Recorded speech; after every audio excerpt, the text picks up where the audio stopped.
সরকার BNP গঠন করে, তাহলে এই প্রশাসনের উপরে চাপটি কি আসতে পারে আপনাদের ধারণার বাইরে। হৃদয় বিদারক সময়টি আমি মেনে নিতে পারছি না। কোনো অপরাধী নয়, কোনো খুনের মামলার আসামি নয়, কেন নির্মমভাবে তাকে হত্যা করা হলো আমি কোনো কারণ খুঁজে পাচ্ছি না। দুঃখজনক হলেও সবাই আমাদের বিদায় নিতে হবে, কিন্তু বিদায়টি এইভাবে নির্মম করে হত্যা করে তাকে বিদায় দিল, এটা কারো কাছে গ্রহণযোগ্য নয়।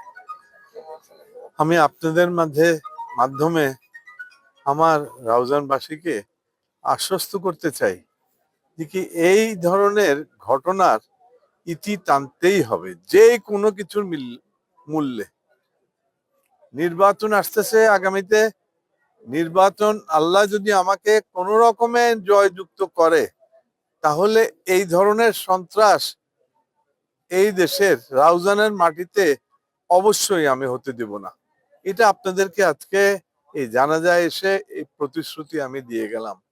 আমি সরকারে নাই, আমার দল নির্বাচনের প্রস্তুতি করছে, তবে তাই আমি প্রশাসনের উপরে এত চাপ সৃষ্টি করতে পারছি না।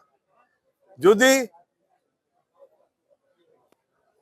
সরকার বিএনপি গঠন করে, তাহলে এই প্রশাসনের উপরে চাপটি কি আসতে পারে আপনাদের ধারণার বাইরে। তারা যদি কঠিন এবং কঠোর থাকে, এই ধরনের ঘটনা কোনো সময় ঘটে না। এটা পেশাদার খুনিরা এসে আব্দুল হাকিমকে হত্যা করেছে, পেশাদার। কার ছত্রছায়া আছে সময় বলবে, সময়ে প্রমাণ করবে এই পেশাদার খুনিদেরকে কারা এনেছে, কারা এই পেশাদার খুনি দিয়ে এই অপকর্মটি করেছে। আর আমি বিশেষ কিছু বলবো না। আপনারা যারা সাংবাদিক বন্ধুগণ এখানে উপস্থিত আছেন, আপনাদের সঙ্গে সকলের সঙ্গেই এই আব্দুল হাকিমের পরিচয় আছে। সেই মানুষটি কোন ধরনের আপনারাও নিশ্চয় জানেন। আমি তার সম্পর্কে কোনো সার্টিফিকেট বিশেষ করে সাংবাদিক মহলে দিতে চাই না, কারণ আপনাদের সঙ্গে উঠা বসা ছিল, আপনাদের সঙ্গে গল্প গুজব করতো।